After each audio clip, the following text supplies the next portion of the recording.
Iran যুদ্ধ এবার সরাসরি আমেরিকার সামরিক বাহিনীর ওপর বড় ধরনের চাপ সৃষ্টি করেছে।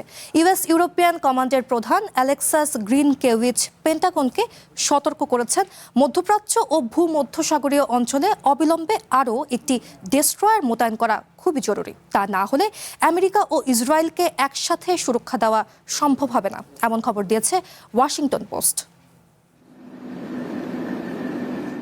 ওয়াশিংটন পোস্টের প্রতিবেদন অনুযায়ী আমেরিকান বাহিনীর ইউরোপ কমান্ডের প্রধান জেনারেল অ্যালেক্সাস গ্রিনকেভিচ চলতি সপ্তাহে পেন্টাগনকে একটি চিঠি পাঠিয়েছেন।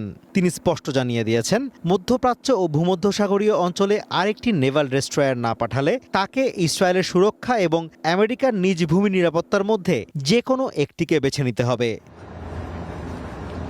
ইরানের সাথে গত 5 মাস ধরে চলা তীব্র সংঘাতের কারণে আমেরিকার সামরিক সক্ষমতা অনেকটাই কমে গেছে। বিশেষ করে হরমুজ প্রণালীতে অচলাবস্থার কারণে বৈশ্বিক অর্থনীতিতে বড় ধাক্কা লেগেছে এবং আমেরিকার নৌবাহিনীকে দিন রাত কাজ করতে গিয়ে ব্যাপক চাপের মুখোমুখি হতে হচ্ছে।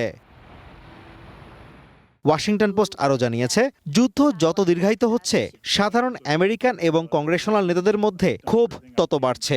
বিশেষ করে আসন্ন মধ্যবর্তী নির্বাচনে ট্রাম্পের দল রিপাবলিকান পার্টির ওপর এই যুদ্ধের প্রভাব পড়ার আশঙ্কা তৈরি হয়েছে। ওয়াশিংটনের কৌশলগত গবেষণা প্রতিষ্ঠান CSIS এর ক্ষেপণাস্ত্র বিশেষজ্ঞ টম কারাকোর বরাত দিয়ে প্রতিবেদনে বলা হয়, এই পরিস্থিতি এখন পেন্টাগনের জন্য বড় চ্যালেঞ্জ এবং ইরানের বিরুদ্ধে যুদ্ধে আমেরিকার রণকৌশল নিয়ে বড় প্রশ্ন সামনে এনেছে। Azimur Rashid, Kanak, one international desk.